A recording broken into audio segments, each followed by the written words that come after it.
కడప జిల్లా వాస్తవినే. ఎట్లుంది జగన్ సార్ పాలన ఎట్లా ఉండింది? గతంలో ఉన్న వాళ్ళ పాలన ఎట్లా ఉన్నది? జగన్ సార్ పాలన గురించి అడగడమే ఒక హ్మ్. హ్మ్.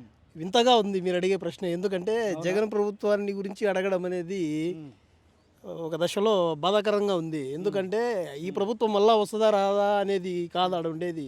ఎన్నిసార్లు వస్తుంది అనేది లెక్కించడానికి లెక్క లేకుండా ఉంది కదా. అవునా? అది ఇక్కడ ఉండే మాకు మొదటి సమస్య. అదేందన్న మీరేమో ఇట్లా చెప్తున్నారు. మరి ఓ పక్కన అటు చూస్తేనేమో ప్రతిపక్షాలు కానీ విపక్షాలు కానీ చంద్రబాబు కానీ పవన్ కళ్యాణ్ కానీ విపరీతంగా అసలు రాష్ట్రాన్ని అప్పుల కుప్పగా మార్చాడు జగన్ రెడ్డి, రాష్ట్రాన్ని దోచేశాడు, దోపిడీ చేసేశాడు, అన్ని సంచులు నింపుకున్నాడు, ఎలక్షన్లు ఖర్చు పెట్టేవి కూడా అయ్యే అనేటువంటి స్థాయిలో వాళ్ళంతా విమర్శిస్తున్నారు. మరి సంచులు యాడి అంట వెళ్ళి ఇచ్చినారంటనా? ప్రతిపక్షం వాళ్ళు సంచులు ఇచ్చినారు అంటే ముందు వాళ్ళు మోసిన సంచులు ఏమన్నా మళ్ళీ ఈయనకి ఇచ్చినారేమో తీసుకొని పోని. సంచులు అనేటివి యాడ్ నుంచి వస్తాయండి, మండి బజార్లో ఉంటాయి. అంటే చంద్రబాబు పవన్ కళ్యాణ్ మండి బజార్లో మూటలు మోస్తున్నారు. ఆ సంచులతో వాళ్ళు వేసుకొని పోయినారు లెక్క. ఆ సంచులను ఈయనకి ఇచ్చంటే ఈయన ఎట్టాడు సంచులు తగులుతాడా? ఆయన సొంత సంచుల్లో ఉండదే ఇదే శక్తినే ప్రజలకు పంచేవాడు కానీ సంచులు తీసుకొని పోయేంత శక్తిహీనుడైతే కాదు కదా జగన్ గారు. సంచులు తీసుకొని వచ్చినాడు అని చెప్పడము అది అసలు వాళ్ళ వ్యక్తిత్వానికి కరెక్ట్గా సరితూగుతుందా? కుమారన్న, ఈ విషయం చెప్పండి. ఎందుకంటే ఇటు కడప కావచ్చు, రాష్ట్ర వ్యాప్తంగా కావచ్చు, మీరు కడప వాస్తవాలు, మీరు మీ ఇంటి పక్కల చుట్టుపక్కల చాలామందిని చూస్తూ ఉంటారు. గతంలో ఉన్నటువంటి ఏ పార్టీ అయినా కానీ, అంటే ఏ పార్టీ వచ్చినా కానీ ప్రజల్లోకి వచ్చినా మాకు ఓటేయండి అని అడుగుతారు, పేదరికాన్ని నిర్మూలిస్తామంటారు. కానీ జగన్ రెడ్డి ప్రభుత్వం అది చేసి పేదరికాన్ని కొంతైనా నిర్మూలించి చూపించగలిగినాడా? పేదరికం అనేది ఎక్కడుంది చూపించండి జగన్ ప్రభుత్వంలో. అవునా? ఎక్కడుందో చూపించండి. జగన్ సొమ్ము తాకని పల్లెని ఏ పల్లెనా చూపించండి, ఏ వీధి అయినా చూపించండి, ఒక 10 ఇండ్లు చూపించండి. ఆ 10 ఇండ్లకి జగన్ తరపున మేము చందాలు రాబట్టైనా ఇస్తాము. ఆ 10 ఇండ్లు చూపించండి. అవునా? అంతే. అంటే జగన్ సొమ్ము ముట్టని కుటుంబం ఏదో ఒకటి చూపించండి ఆయన పాలనలో. జగన్ సొమ్ము అంటే జగన్ ప్రభుత్వంలోనే కదా వచ్చింది, జగన్ సొంత సొమ్ము కాదు. జగన్ ప్రభుత్వంలో ప్రజలకు ధారాళంగా పంచిన సొమ్ము కదండి ఇది. మీరు గతంలో ఒక ప్రశ్న అడిగినారు కరోనా టైంలోనని. కరోనా అనేది ఎంత భయంకరమైన ఇబ్బంది పెట్టింది ప్రజలను. ఆ రోజు జగన్ రాష్ట్రాలే అతలాకుతలం అయిపోయాయి, శవాలు కుప్పలుగా పట్టింది. వీళ్ళు అన్నారు సంచులుగా మోసుకుపోయినారని.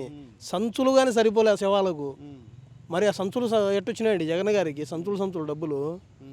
మరి అంత కరోనా కష్టకాలంలో ప్రతి ఇంటికి నిత్యావసర సరుకులు ముట్టినాయి, ప్రతి ఇంటికి డబ్బు ముట్టింది. మరి దాని తరువాత అమ్మఒడి కానీ, చేయూత కానీ, వాహనమిత్ర కానీ, నవరత్నాలు అనేది ఏంది అనేది ఫస్ట్ ఈ సంచులు ఎవరు తీసుకొని మోసకపోతున్నారు అంటారో వాళ్ళని అడగండి. నవరత్నాలు అంది నవరత్నాలు అంటే నవరత్నాలు అని పేరు పెడితే ప్రతిపక్షాలు కిండల్ చేసినాయి గతంలో. కానీ తర్వాత ఒకసారిగా వాళ్ళందరికీ కనువిప్పు కలిగిందా? ఇప్పుడు నవము అనేది వాళ్ళకి తెలిసినట్టే కన్నా కనువిప్పు కలుగుతుంది. నవము అనేది వాళ్ళకి తెలియదు కాబట్టి వాళ్ళకి కనువిప్పు లేదు. వాళ్ళ కళ్ళు ఇంకా నిద్రపోతూనే ఉన్నారు. వాళ్ళు ఏసీలలో ఉన్నారు. వాళ్ళు ఏసీలలో ఉండి ప్రజలంటే ఏందనేది తెలియక, ప్రజల్లో ఒక మమేకం లేక వాళ్ళు, నేను చెప్తున్నా కదండి, వాళ్ళు ఏ విధంగా పోల్చుకున్నా జగన్ గారి శక్తికి, జగన్ గారి తెలివికి అవన్నీ ఎందుకండి? ఒక చిన్న మాట, జగన్ గారి వయసు ఎంత? 50 ఏళ్ళు. చంద్రబాబు వయసు ఎంత? రాజకీయంలోనే ఉండనండి నేను. నా ఫ్రెండ్ కొడుకు చేతిలో నేను ఓడిపోయినానంటే రాజకీయంలోనే నేను ఉండను. ఆ రాజకీయమే నాకు వద్దు. చంద్రబాబు ఇంకా రాజకీయాల్లో కొనసాగుతున్నాడంటే అది ప్రజల మీద గౌరవంగానో, ప్రజలకు ఏదో శక్తి చూపించాలని, అది రాష్ట్రాన్ని కాపాడుకోవడం కోసం నేను పోరాడుతున్నా అంటున్నాడు చంద్రబాబు. రాష్ట్రాన్ని ఎవరు అమ్మింది? జగన్ వచ్చినాక విడిపోయింది రాష్ట్రము. అసలు రాష్ట్రాన్ని మొగ్గోడు ఎవరంటే కిరణ్ కుమార్ రెడ్డి. ఆ రోజు రాష్ట్రాన్ని విడదీసేటప్పుడు నాకు ఈ పదవే వద్దని వెళ్ళిపోయినాడు. మరి ఆ రోజు నువ్వు నాకు వద్దు, ఈ ప్రతిపక్షం వద్దు, ఈ పార్టీ నాకు వద్దు, ఈ రాష్ట్రం నాకు వద్దు అన్నప్పుడు నువ్వు పక్కకు వచ్చేయండు కదా. మరి ఆ పొద్దు జైల్లో పెట్టినప్పుడు జైల్లో నుంచి కానీ సంఘీభావం తెలిపిన జగన్ గొప్పవాడా? ఇంట్లో దాక్కునే నువ్వు గొప్పవానివే అంటే అప్పుడు నీకు చలి పెట్టింది, ఇప్పుడు ఏసీ ఉంది. సో అప్పుడు చలికి ఇంట్లోనే, ఇప్పుడు ఏసీకి ఇంట్లోనే. అది చంద్రబాబు గారిది. ఇప్పుడు పేపర్లో చూడండి ఏమి ఇచ్చినాడు. Stone pelting incident looks like a drama says Naidu. రాయితో కొట్టింది డ్రామా అయినప్పుడు ఆ అలిపిరిలో బాంబులతో కొట్టించుకునేది డ్రామానే కదా. అవునా? అంతే కదా. మరి ఇప్పుడు ఆడ బాంబులు, ఇది చిన్న రాయి, ఇది పెద్ద డ్రామా, అది హైడ్రామానా? అంటే అప్పుడు పవన్ కళ్యాణ్ చిన్నపిల్లోడుగా నటిస్తానప్పటి నుంచి ఈయనకు చెప్పినాడు అనమాట. ఈ విధంగా డ్రామా చేస్తేనే మనకు నిజంగా అంటే పౌరుషాల గడ్డ కడప అంటారు, వైఎస్ ఫ్యామిలీ అంటేనే పౌరుషం అంటారు, అందులో జగన్ రెడ్డి అంటేనే పులిబిడ్డ అంటారు. మరి అలాంటి పులిబిడ్డ నిజంగా ఇట్లాంటి చీప్ ట్రిక్స్ ప్లే చేస్తారు. ఎందుకంటే రాజకీయ అధికారం కోసం ఈ విధంగా రాళ్ళు కొట్టించుకునేటువంటి ప్రయత్నం చేస్తారా? కడప జిల్లా వాస్తవాలకు ఏం చెప్తారు మీరు? ఈ క్వశ్చనే రాంగ్ కదండి. చీప్ ట్రిక్స్ అనేది క్వశ్చనే రాంగ్.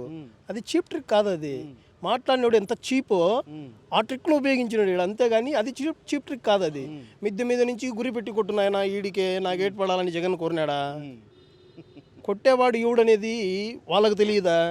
ఇప్పుడు నేనంట వాళ్ళే కొట్టించినారంట, ఒప్పుకుంటారా? ఇప్పుడు కరెక్ట్గా అడిగి వస్తానే నేను పలానా చోట నిలబడతాను, ఆయన ఆ నుంచి కాట్బెల్ కొట్టు అని అడుగుతారు ఎవరన్నా? నేను అడుగుతానా? పోనీ జగన్ గారి ప్లేస్లో నేను ఉంటాను, నేను అడుగుతానా? అవన్నీ ఏంటంటే cheap politics made by Chandrababu. Cheap politics made by Chandrababu. It is distributing to all the parties. ప్రతి పార్టీకి అతని చీప్ ట్రిక్స్ అనేటివి బాగా ఉపయోగపడుతున్నాయని వాళ్ళ భ్రమ. కానీ మరి ఇప్పుడు ముగ్గురు కలిసి వచ్చామన్నారే. ముందు పిఠాపురంలో కొట్టుకొని రామనండి పిట్టలను, మళ్ళీ చూద్దాం. అవన్నీ వద్దు. పిఠాపురంలో ఒక పిట్టను కొట్టుకొని రామని చూద్దాం. 175 పిట్టలను కొట్టాలంటే పిఠాపురంలో ఒక పిట్టను కొట్టరామని. కానీ కుమారన్న ఒక మాట, మీరు ఎందుకంటే కరోనా గురించి ఒక టాపిక్ వచ్చింది కాబట్టి అడుగుతున్నా. దేశవ్యాప్తంగా కూడా మనకి కరోనా అతలాకుతలం అయిపోయి చాలామంది పిట్టలాగా రాలిపోతున్నటువంటి పరిస్థితి ఉంది. ఎంతోమంది అసలు కుటుంబాలు ఆగమైపోయినటువంటి పరిస్థితి ఉంది. ఇలాంటి పరిస్థితుల్లో కూడా జగన్ రెడ్డి ఒక మాట అన్నారు ఆయన ముఖ్యమంత్రి హోదాలో. కరోనా అనేటువంటిది అది ఎప్పుడు ఉంటూనే ఉంటుంది, దానితో మనం సహజీవనం చేయాలి, ధైర్యంగా ముందుకు వెళ్ళిపోవాలి అని అన్నారు. అన్నప్పుడు అందరూ కూడా నవ్వారు. కానీ ఖచ్చితంగా తర్వాత అదే ఫాలో అవ్వాల్సినటువంటి పరిస్థితి వచ్చింది. ఎట్లా అంటే జగన్ రెడ్డి ఏదైనా కానీ చాలా దూరదృష్టితో ఆలోచించగలుగుతున్నారు అని అనుకోవచ్చా? ఒక తెలివి తక్కువ వ్యక్తి ఏం చేసినాడంటే, జగన్ గారు అదే కరోనా టైంలో పారాసిటమోల్ వాడండి అన్నాడు. పారాసిటమోల్ వాడండి అని అంటే ఆయన ఎంబీబీఎస్ చదవలే, బట్ ఆయనకు తెలిసిన కాడికి దానికి ఒక ట్రీట్మెంట్ అనేది ఏందనేది స్వతహాగా చెప్పినాడు. అప్పట్లోనే అవివేకవంతుడు ఏం చేసినాడు, ఈయన ఎంబీబీఎస్ చదివినట్టు పారాసిటమాల్ వాడండి అని అన్నాడు. మరి అదే పారాసిటమాల్తో ఇంక్లూడెడ్ కదా డోలో. ప్రతిరోజు డోలో వేయండి, పారాసిటమాల్ వేయండి అని ఎంబీబీఎస్ చదివిన వాళ్ళు వేసినారు, ఎంఎస్ చేసిన వాళ్ళు వేసినారు. ప్రతి ఒక్కరు చెప్పింది అదే కదండి. మరి జగన్ గారు చెప్పడంలో తప్పు పట్టినప్పుడు డాక్టర్లను కానీ మీరు ఎందుకు చెప్తారు? ఖచ్చితంగా అదే అండి. ప్రపంచం అంతా పారాసిటమాల్ లేదే లేదు. మనిషి ఈ పొద్దు భుజం నొస్తుంది అంటే కన్నా పారాసిటమాల్ అంటున్నారు. అంటే ఆ రోజు జగన్ గారు ఏమన్నా పారాసిటమాల్ కంపెనీ ఉందా? మరి ఆయన ఎందుకు చెప్పినాడు? తెలిసిన కాడికి తన వ్యక్తిత్వాన్ని ధైర్యంతో ముందుకెళ్ళిపోవాలని చెప్పాడు. దమ్ము ధైర్యం ఉంది కాబట్టి అది ఆ రోజుగా ఏమన్నాడు, మన జోలికి వచ్చిందా, మన రాత ఆడుకుంటే చచ్చిపోతాం, లేదంటే ధైర్యంగా ముందుకు పండి ఏమీ కాదు అని ధైర్యం ఇచ్చినాడు, కానీ అసహనపరచలే. ఓకే. కానీ చివరిగా చెప్పండి కుమారన్న, ఎందుకంటే ఇక్కడ వైఎస్ షర్మిల ఎఫెక్ట్ ఏమన్నా ఇటు వైసీపీ పార్టీకి డ్యామేజ్ చేస్తుందా? ఏ వైసీపీకి? ఇక్కడ అవినాష్ రెడ్డికి. వైఎస్ షర్మిలనా? ఎవరామా? అవునా? రాజన్న బిడ్డ. ఏ రాజన్న? వైఎస్ఆర్. కడప అంటే వైఎస్ఆర్ అంటే 2023 సంవత్సరం వరకు రాజన్న బిడ్డ ఆమె. ఇప్పుడు ఎవరు ఆమె? అవునా? ఆమె ఎవరు? చంద్రన్న చెల్లెలు. ఓహో. పవన్ లెక్కల నుంచి తీసేసినారా మీరు? పవన్ కళ్యాణ్ సొంత చెల్లెలు ఆమె. ఇప్పుడు జగన్ అన్నకు కాదు. పవన్ కళ్యాణ్ ఆమె ఒక తల్లి బిడ్డలు. ఆమె ఏందనుకుంటున్నారు ఇప్పుడు? ఆమె స్టారు, ఆమె కొత్త, ఆమె కార్ఖానా. నీకు నాకు ఎప్పుడు రావాలండి అది? ఆమెకు చంద్రన్న వెన్నంటున్నాడు. పవన్ అన్న అమ్మ నేనుండా కానీ అంటున్నాడు. రాయి గారు ఆనించబడిందేమో. ఇప్పుడు వాళ్ళ ముగ్గురు ఆధ్వర్యంలోనే కాట్బెల్ పడిందేమో, ఎవరికి తెలుసండి. కానీ షర్మిలమ్మ ఒక మాట అన్నారు, ఆయన జగన్ గారి పైన దాడి జరిగినప్పుడు ఒక మాట అన్నారు, ప్రమాదవశాత్తు జరిగుంటే దాన్ని మనం ఇది కాదు, ప్రమాదవశాత్తు జరిగిందేమో చూడాలి, లేదు ఒకవేళ ఎవరన్నా ఉద్దేశపూర్వకంగా ఇలాంటి చర్య చేస్తే దాన్ని ప్రజాస్వామ్యాలు అందరూ ఖండించాలి అన్నారు. అట్లా షర్మిలమ్మ చేసిన వ్యాఖ్యలను ఎలా చూస్తారు? అసలు విమర్శించే రోజును మర్చిపోయి విస్మయం చెందే రోజు రాకూడదు.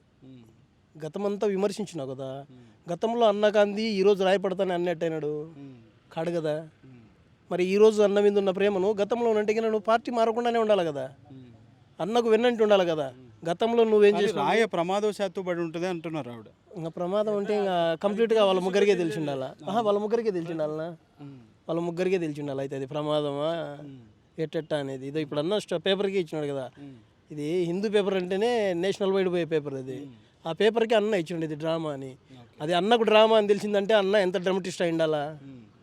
ఇప్పుడు చివరిగా చెప్పండి కుమార్ అన్న, ఎందుకంటే ఇక్కడ కడపలో ఎంపీ కానీ ఎమ్మెల్యేలు కానీ ఎన్ని సీట్లు వచ్చాయి వైసీపీకి?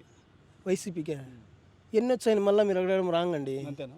మీరు అడగడం చాలా రాంగు. ఓకే 175కు 175 అనేది గర్వంగా చెప్పడం కన్నా కానీ మళ్ళా ఏది జగనే సీఎం. అవునా మళ్ళీ ఇంక మీరు రాసుకోండి ఈరోజు తేదీ టైం అన్నీ రాసుకోండి. మళ్ళీ జగనే సీఎం. ఈరోజు సోమవారము. మళ్ళీ జగన్ గెలిచిన తర్వాత సోమవారం వచ్చేగిన నేను ఇంకా కంప్లీట్గా చెప్తానండి.